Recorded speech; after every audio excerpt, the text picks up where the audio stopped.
peço a vocês que, por gentileza, abra comigo sua Bíblia em João, capítulo 20, no versículo 1 ao 9. Hoje nós entramos no 20º capítulo desse importantíssimo evangelho.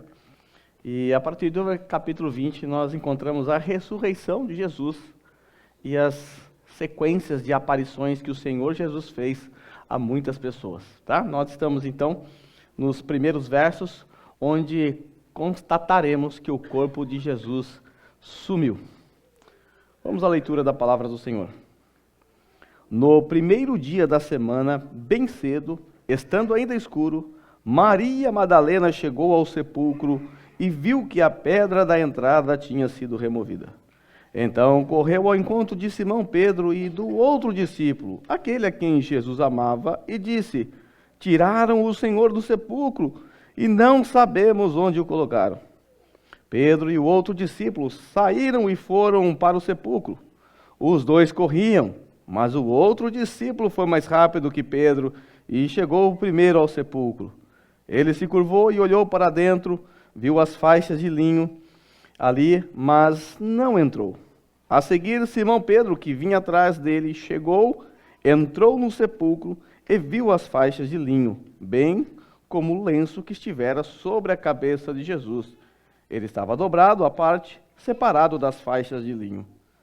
Depois, o outro discípulo, que chegara primeiro ao sepulcro, também entrou, ele viu e creu.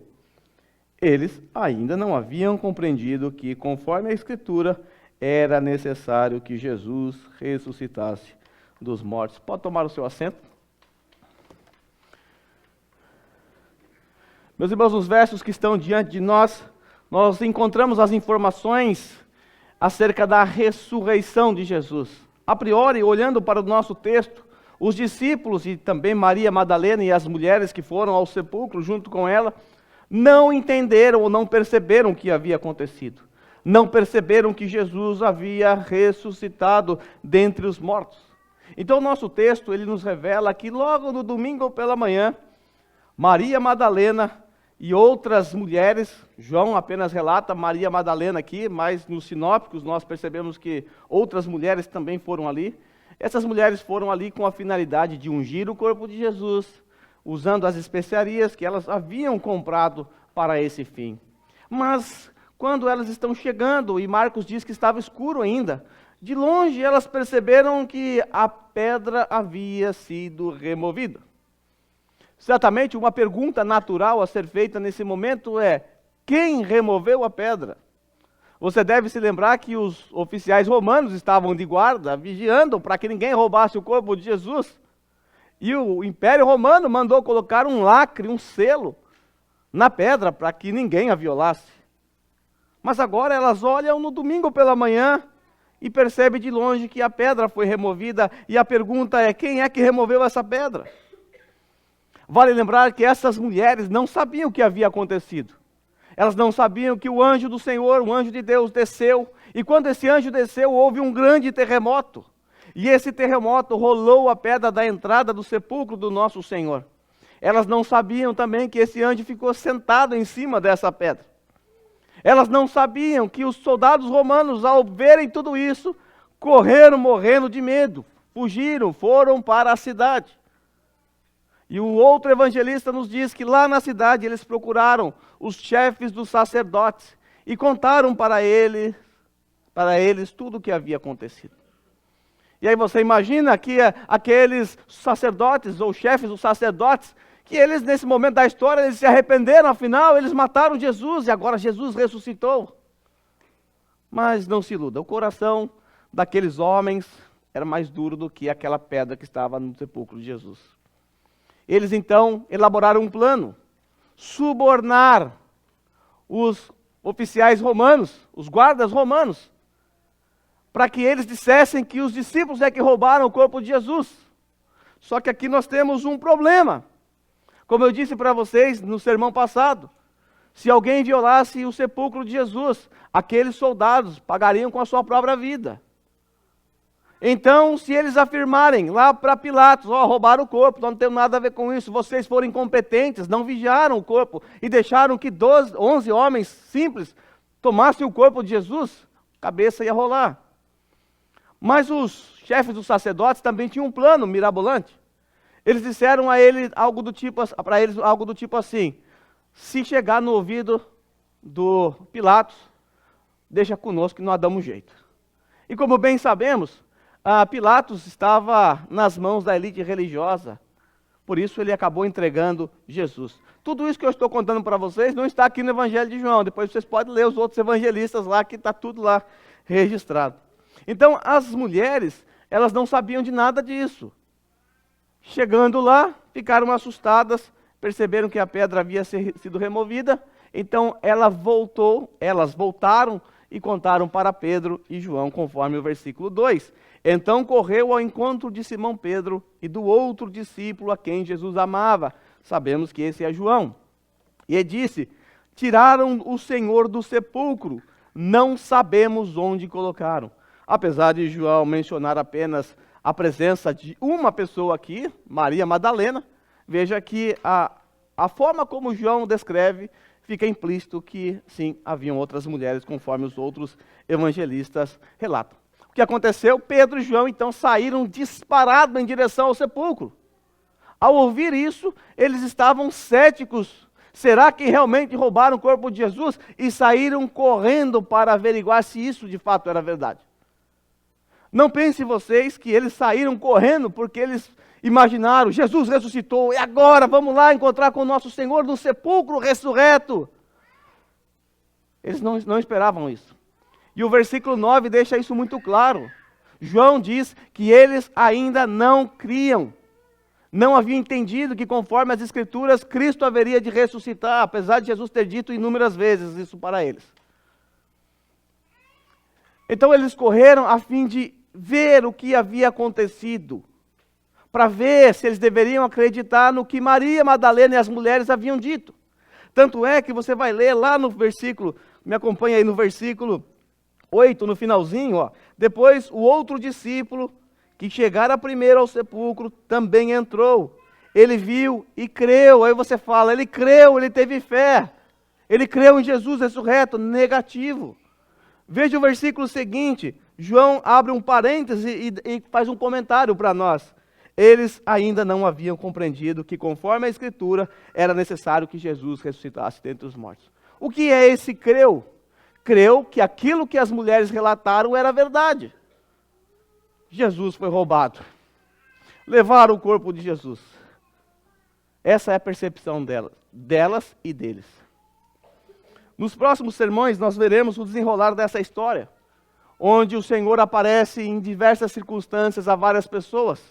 Mas hoje eu quero tratar com vocês sobre a doutrina da ressurreição de Jesus. Talvez você não parou para pensar ainda qual é a importância dessa doutrina para o cristianismo. É verdade que nós temos a tendência de focar muito mais na obra da cruz do que na obra da ressurreição. Mas nós vamos ver que se não fosse a ressurreição de Jesus, a obra da cruz, a obra da morte de Jesus na cruz, ela seria incompleta. Então existem aspectos teológicos e práticos por detrás da doutrina da ressurreição do nosso Senhor Jesus. Então hoje eu não vou entrar nos textos onde o Senhor Jesus aparece para as pessoas. Nós vamos ficar apenas tratando aqui sobre os aspectos doutrinários da doutrina da ressurreição. A doutrina da ressurreição, ela é um dos pilares da fé cristã. E se você remover esse pilar, o cristianismo cai, desaba. Então, a ressurreição de Jesus, ela deve ser proclamada por nós. Inclusive, nós cantamos aqui algumas músicas que falaram da ressurreição. Você, como cristão, deve professar a ressurreição de Jesus. Porque se você não crê na ressurreição literal de Jesus, você nem cristão é. Essa que é a verdade. É tão importante que lá nos primeiros séculos, quando elaboraram o credo apostólico, ou o credo dos apóstolos, que você conhece muito bem, com as suas cláusulas, na cláusula que fala sobre Jesus, ali nós encontramos uma cláusula que fala que nós devemos professar a ressurreição de Jesus. Note aí a parte de baixo, eu não vou ler todo o credo, porque senão vou tomar muito seu tempo. Mas olha aí, creio em Jesus Cristo, seu único Filho, nosso Senhor, o qual foi concebido por obra do Espírito Santo, nasceu da Virgem Maria, padeceu sob o poder de Pôncio Pilatos, foi crucificado, morto, sepultado e ressurgiu dos mortos ao terceiro dia. Agora a ascensão, subiu aos céus, está agora à direita de Deus Pai Todo-Poderoso e vai voltar para julgar os vivos e os mortos. É isso que você deve professar basicamente sobre a sua fé em Jesus. Então, naqueles primeiros séculos, aqueles que se batizavam, eles tinham que professar esse credo apostólico. Era uma espécie de profissão de fé. E dentro dessa profissão de fé estava a crença na ressurreição de Jesus Cristo. Agora, se a ressurreição de Jesus faz parte daquilo que nós cristãos devemos professar, a pergunta é, por que ela é tão importante assim, a ponto de eu precisar confessá-la? A ponto de eu ter que professá-la. Por que ela é tão importante? Talvez você se pergunte, o que há de especial com a ressurreição de Jesus? Já visto que lá na antiga aliança nós já vemos ressurreição. Você deve se lembrar de um moço que morreu, e aí jogaram o corpo dele, na ossada de Eliseu, que já havia morrido. Bateu no osso, levantou, ressuscitou. Quando nós chegamos no Novo Testamento, nós encontramos algumas ressurreições. Algumas realizadas por Jesus, como no caso de Lázaro. Também nós temos uma que foi realizada por Paulo, quando ele estava pregando. Um rapazinho dormiu, caiu lá de cima, esborrachou no chão, morreu. Então, se você estiver com sono, esperto. Morreu. Paulo foi lá, orou e ele voltou à vida. O que há de tão especial assim na ressurreição de Jesus? Sendo que a ressurreição era algo até comum no ministério de Jesus. O que há de especial é que essas pessoas que foram ressuscitadas, elas voltaram à vida para depois morrer. Essas pessoas voltaram à vida com a mesma corruptibilidade. Elas ainda estavam sujeitas ao pecado e certamente pecaram.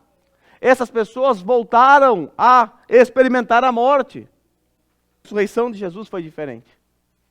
Jesus foi ressuscitado em glória, com o corpo transformado, com um corpo totalmente diferente do que ele tinha. No sentido de sentir as deficiências da raça humana, como dor, cansaço, sono, as limitações da humanidade. Jesus não experimentou mais nada disso. Aqueles homens ou mulheres que foram ressuscitados, eles apenas tiveram o adiamento da morte, mas depois morreram. Voltaram à vida, mas continuaram com a mesma corruptibilidade, com a mesma mortalidade e com a mesma natureza caída, ou seja, nada havia mudado. Quando nós olhamos para o nosso Senhor Jesus, lá em 1 Coríntios capítulo 15, versículo 20, o apóstolo Paulo diz que Cristo, que a sua ressurreição, por causa disso, ele é as primícias da ressurreição. O que significa Jesus ser as primícias da ressurreição? Primícias é o seguinte, quando você plantava algo naquela época, vamos imaginar que você plantava uvas, você gosta de uvas, você plantou uvas, e aí então chegou a hora da colheita. Aí você colhia os primeiros frutos, e aí você experimentava esses primeiros frutos. Se a uva tivesse docinha, toda a sua plantação de vinha estaria docinho. Se estivesse azedo, talvez dê para fazer vinagre. Por quê? Porque as primícias apontavam para o padrão. Jesus Cristo é o parâmetro daquilo que nós seremos um dia. Por isso ele é chamado por Paulo de as primícias da ressurreição. Porque nós experimentaremos um dia a mesma ressurreição experimentada pelo nosso Senhor Jesus. Isso é de fundamental importância para a vida cristã. Porque nós, por vezes, nessa vida, passamos por sofrimentos, tristezas, doenças, enfermidades.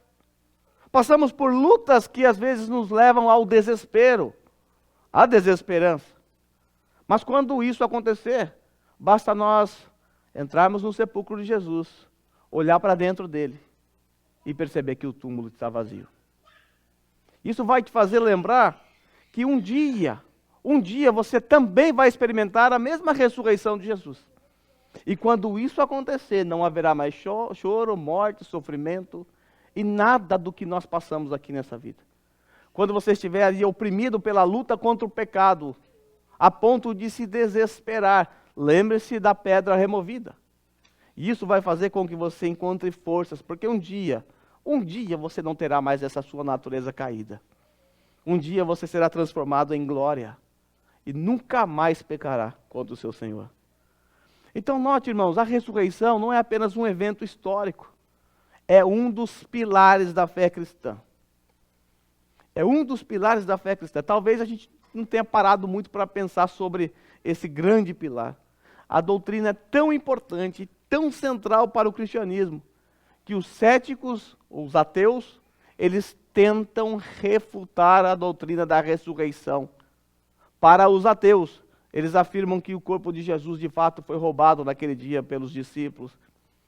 Porque só existe uma maneira de você destruir o cristianismo. Não é perseguindo os cristãos. Tentaram isso lá no Império Romano. De lá surgiu a famosa frase: o sangue dos cristãos são como sementes na terra, quanto mais você mata, mais cresce. Então não adiantou matar, não adiantou perseguir, eles continuaram crescendo, mais do que capim no verão. Só existe uma maneira de destruir o cristianismo. É você provando que a ressurreição de Cristo foi falsa. É só assim. E todos os céticos tentam. Talvez você também, numa época que você foi ateu, tendeu a crer. Depois o Renan pode dizer isso para nós. Na época de ateu dele, ele tentava defender essa ideia doida. Um homem chamado Frank Morrison, um jornalista muito conhecido, famoso, ele se propôs a provar a farsa do cristianismo. Frank Morrison entendia que a ressurreição de Jesus era uma fraude. Ele não ressuscitou. Alguém roubou o corpo de Jesus, ele não sabia quem. Essa era a visão de Frank Morrison. E ele então se pôs a preparar o seu material para escrever um livro. O livro era sobre a farsa do cristianismo.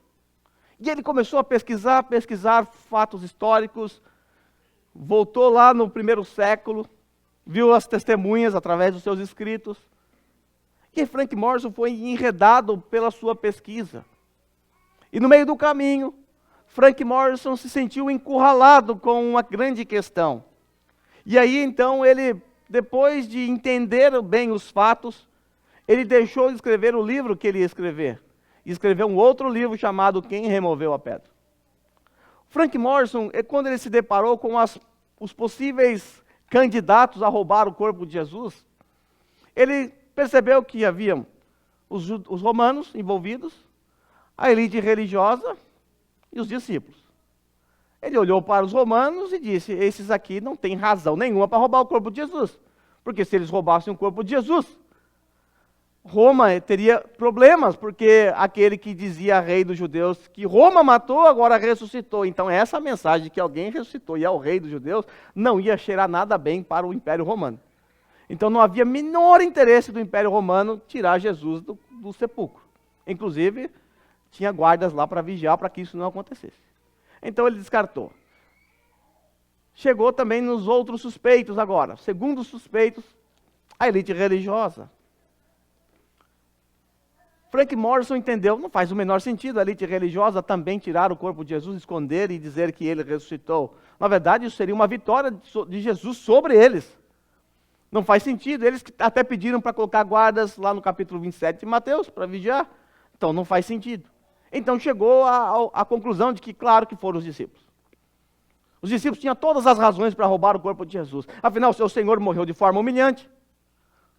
Morreu numa cruz, e era vergonhoso para eles serem lembrados como aquele que foi discípulo daquele que morreu daquele jeito. Então vamos dar um jeito, dar um finalzinho bonito para Jesus, vamos roubar o corpo de Jesus à noite, a gente enterra em algum lugar que ninguém vai saber, a gente fala, ele ressuscitou, pelo menos nosso Senhor não morreu assim, nós não fomos discípulos de alguém que morreu desse jeito, convenhamos, isso é vergonhoso.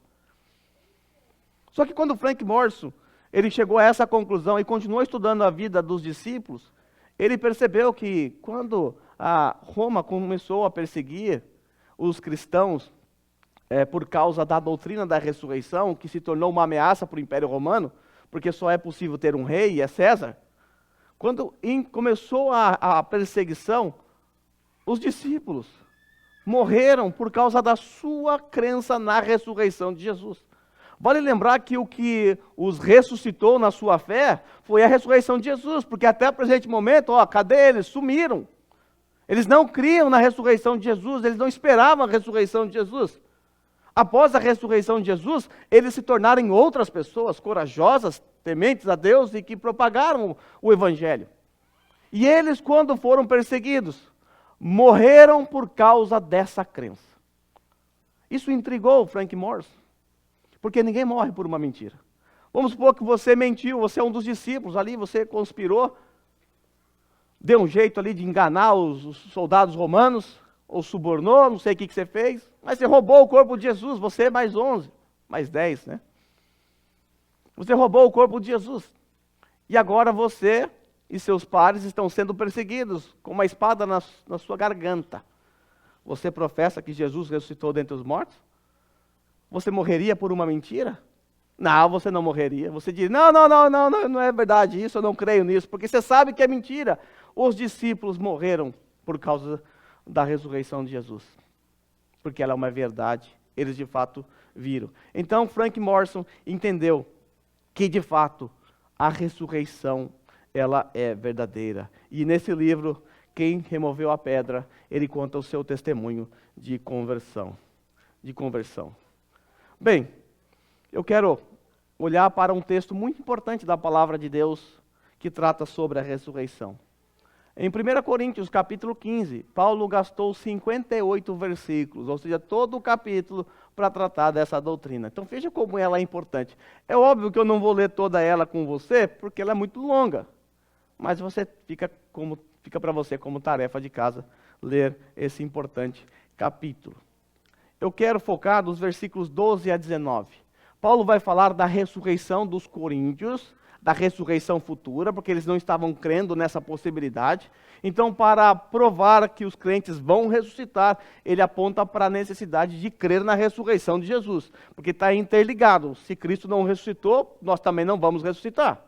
E se Cristo não ressuscitou, não há esperança para nós aqui. Esse é o raciocínio de Paulo, porque estavam dizendo lá em Corinto, aquela igreja bagunçada, que os mortos não ressuscitarão.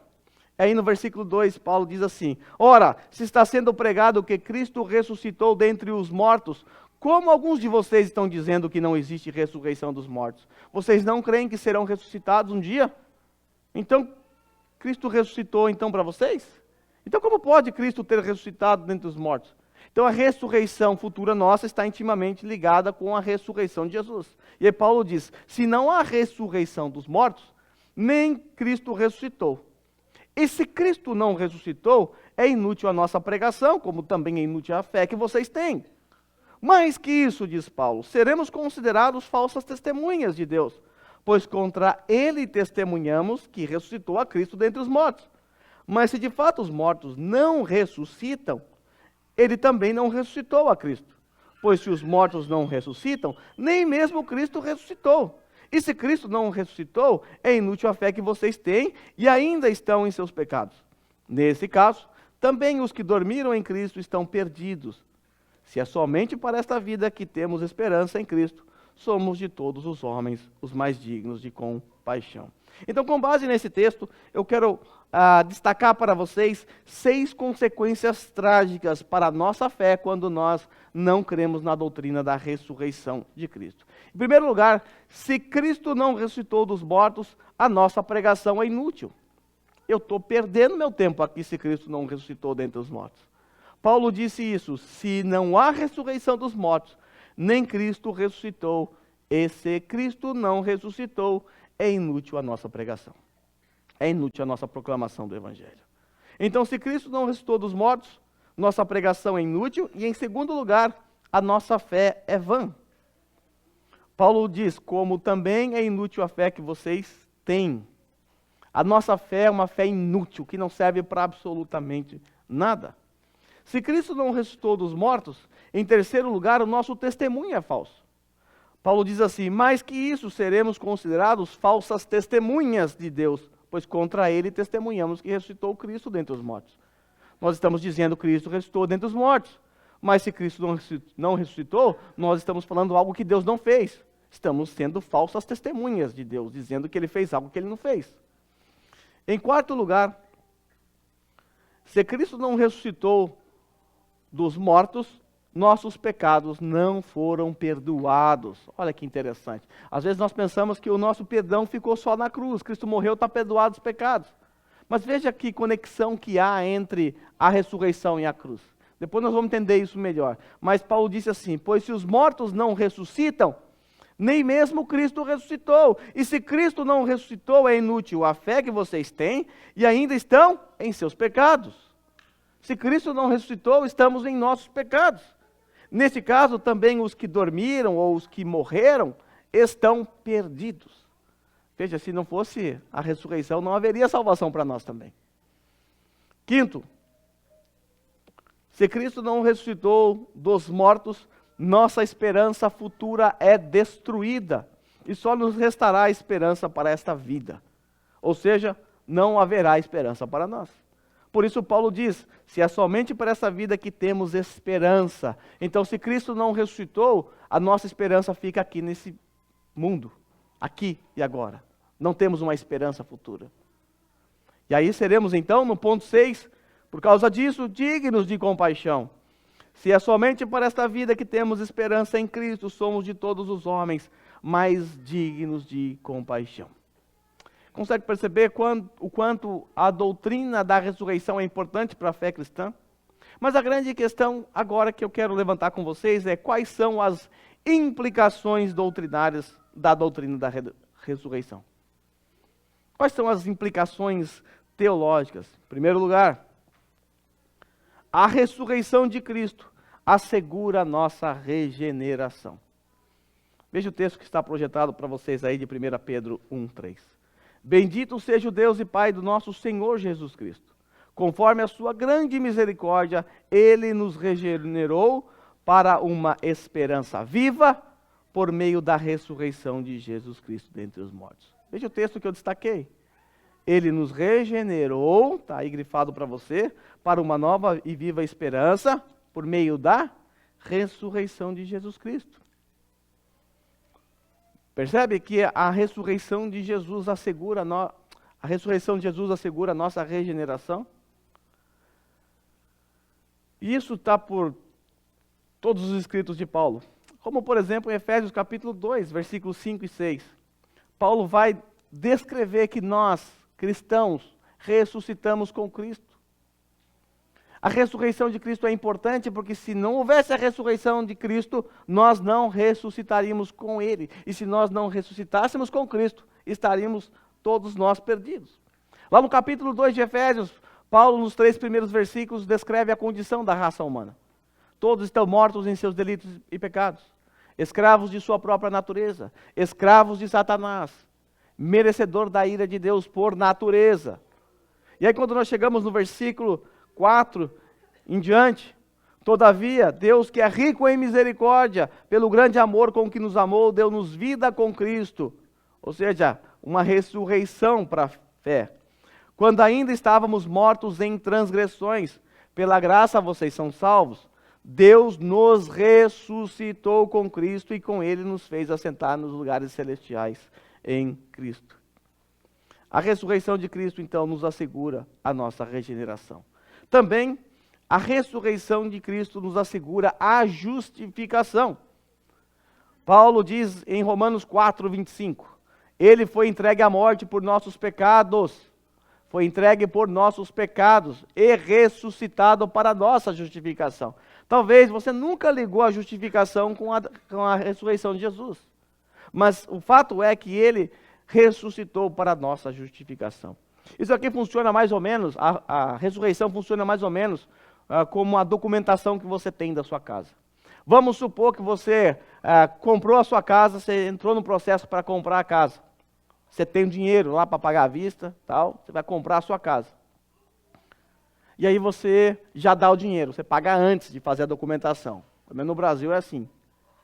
Vai lá na imobiliária e você paga antes, dá o dinheiro. Você já pagou.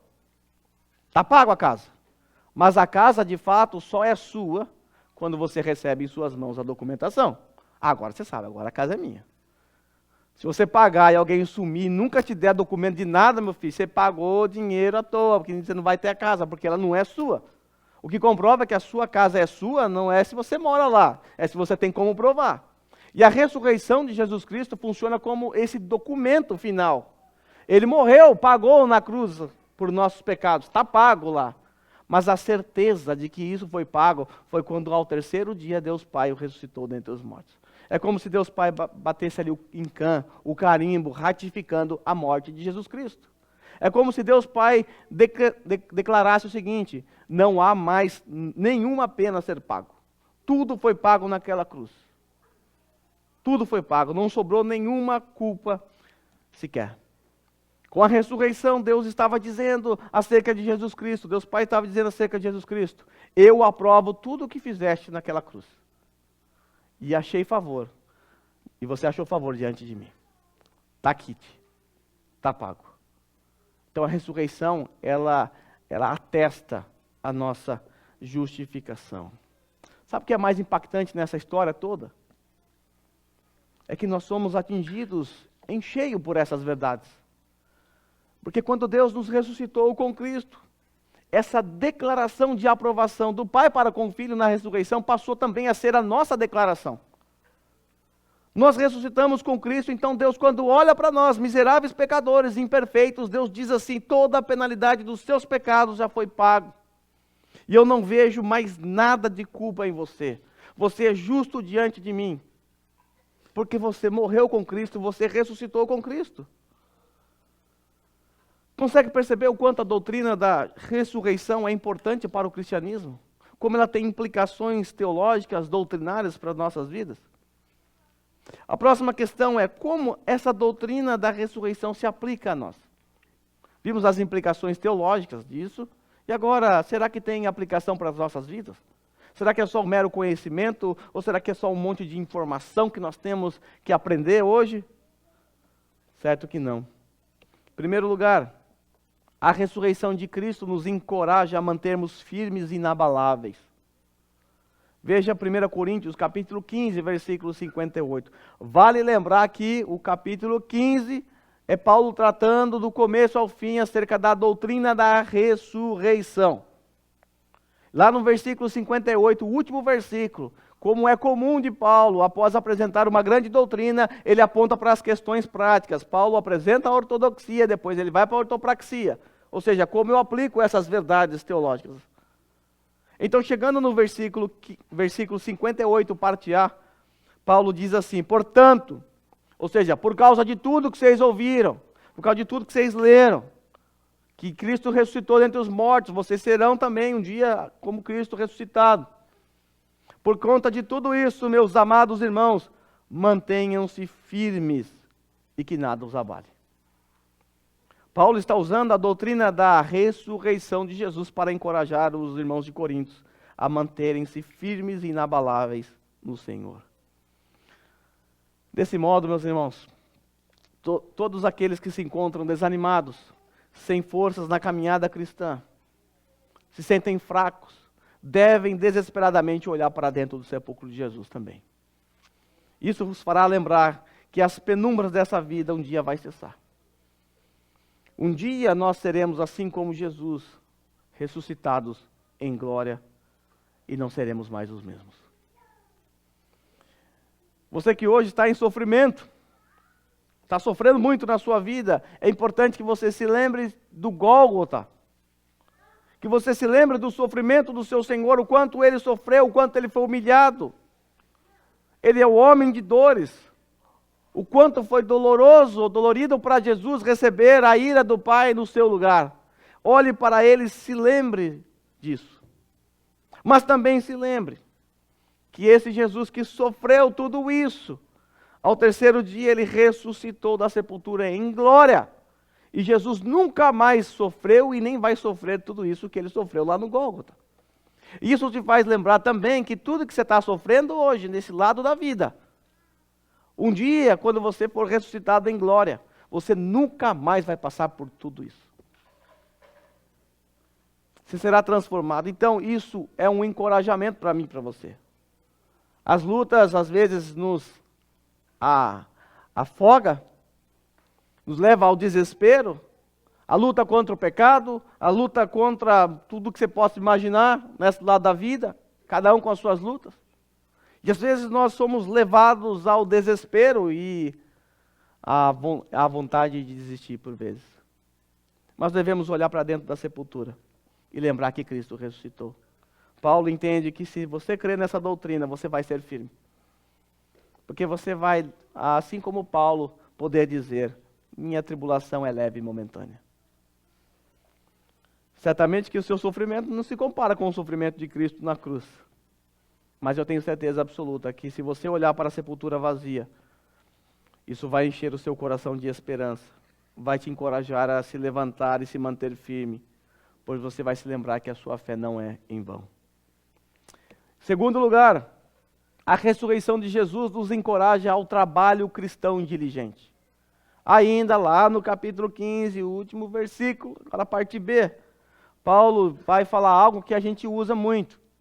Quando nós, às vezes, estamos trabalhando para o Senhor e tal, aí, às vezes, estou cansado, aí chega alguém para você e diz: olha, você trabalha e seu trabalho para o Senhor não é em vão. Cita esse texto aqui.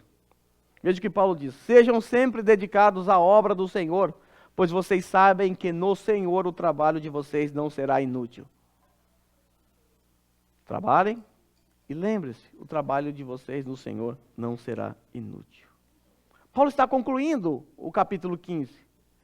E ele, após ter mostrado que a ressurreição de Cristo reflete na ressurreição dos coríntios, e a ressurreição deles deve levá-los ao encorajamento, a viver a vida cristã, a lutar, a ser encorajados. Aí Paulo diz o seguinte, algo interessante também, não ia citar aqui, mas eu vou citar no versículo 31 e 32. Paulo vai dizer o seguinte, que ele lutou muito, que ele trabalhou muito para o Senhor. Ele chega até a usar uma expressão bem diferente do que a gente está acostumado a usar. Eu lutei com feras em Éfeso. Se tem um homem que trabalhou diligentemente, é o apóstolo Paulo. E ele disse assim no versículo 31 e 32, todos os dias enfrento a morte. Eu estou enfrentando a morte por causa de Cristo, por causa do meu chamado. Irmãos, isso digo pelo orgulho que tenho de vocês em Cristo Jesus, o nosso Senhor. Se for por meras razões humanas que eu lutei com feras em Éfeso, o que eu ganhei com isso? Por que eu lutei com as feras do campo em Éfeso, sendo que não há ressurreição? E se não há ressurreição, acabou quando nós morremos. A sepultura é o nosso fim para sempre. Então, para que lutar com as feras em Éfeso? Para que experimentar a morte constantemente? Correr risco de perder a minha vida, sendo que eu vou morrer, vai acabar mesmo. Esse é o raciocínio de Paulo. E aí ele diz assim, se os mortos não ressuscitam, então o que nós vamos fazer? Ele termina dizendo, então comamos, bebamos, porque amanhã morreremos mesmo. Veja, a esperança dos coríntios estava no aqui e agora. Porque se não há ressurreição, morreu, acabou, então para que trabalhar? Para que servir? Para que se dedicar? Para que estar aqui hoje? Sendo que o nosso fim é a sepultura, de lá não temos mais destino eterno. Entende o raciocínio de Paulo? Paulo entende que saber que você trabalha não pensando no aqui, mas pensando na eternidade, isso vai te encorajar ainda mais. Vai te dar mais vigor, mais força para você se dedicar ao Senhor. Nós trabalhamos pensando na eternidade, nós trabalhamos pensando aqui e agora, e há muito do que fazemos aqui para o Senhor que nós nem sequer sabemos os frutos que serão colhidos. Às vezes você falou de Jesus para alguém lá na fábrica, a pessoa rejeitou, foi embora, você nunca saberá o que aconteceu com essa pessoa. Vai que um dia ela creu em Cristo Jesus. Nós não trabalhamos por vistas, esperando ver resultados aqui e agora. Nosso trabalho é sempre para a eternidade. Estou lendo um livro agora com o Rogério e com o Fábio, Criando Filhos para a Eternidade. Nós não criamos filho para aqui agora. Nós criamos filhos pensando na eternidade, na vida eterna deles. Então isso muda tudo. Paulo entende que se você crê na doutrina da ressurreição, você vai trabalhar com diligência. Você vai entender que na verdade servir a Cristo, servindo a igreja, é um grande privilégio para você. E você não vai fazer isso murmurando. Na verdade, você vai implorar para servir, porque você estará servindo ao seu Senhor, que serviu dando a sua própria vida por você. Em terceiro lugar, a doutrina da ressurreição nos encoraja a focar numa realidade celestial, ou a focar nas coisas que são do alto. Lá em Colossenses, capítulo 3, do versículo 1 ao 2. Portanto, já que vocês ressuscitaram com Cristo, e essa ressurreição com Cristo só é possível por causa da ressurreição real de Jesus, então, já que vocês ressuscitaram com Cristo, procurem as coisas que são do alto, onde Cristo está assentado à direita de Deus, mantenha o pensamento nas coisas do alto e não nas coisas terrenas. Meus irmãos, se nós ressuscitamos com Cristo, e agora voltando lá para o texto que eu li anteriormente, se nós ressuscitamos com Cristo, isso significa que nós nos assentamos nas regiões celestiais com Cristo. Nós não somente ressuscitamos, estamos perambulando aqui nessa terra. Paulo vai muito além. Ele diz que nós nos assentamos às regiões celestiais com Cristo. Isso significa que nós pertencemos a outro lugar. Somos das regiões celestiais. É verdade, nós estamos aqui nesse mundo, assim como Jesus permaneceu nesse mundo após a ressurreição por alguns dias. Mas agora o Senhor Jesus retornou para o seu habitat, para junto do seu Pai. E nós, apesar de estarmos perambulando aqui ainda nesse mundo, nós estamos aqui, mas não pertencemos a este mundo. Somos cidadãos de outra pátria, a pátria celestial.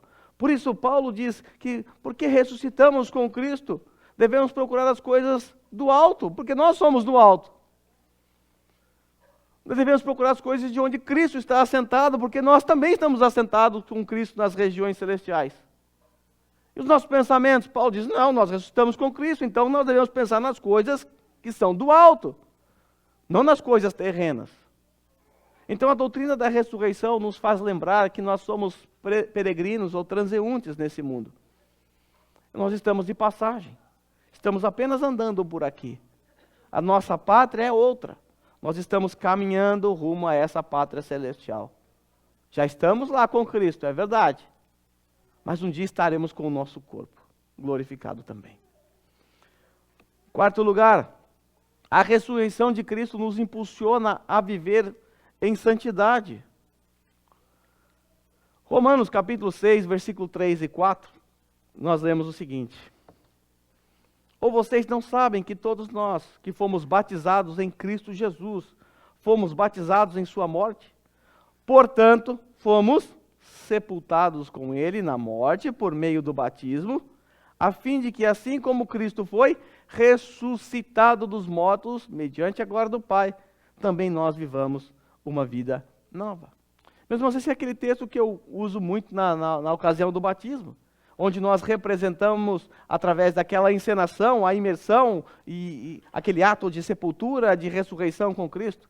Mas note que o apóstolo Paulo diz que nós morremos com Cristo, fomos sepultados com Cristo e ressuscitamos com Cristo.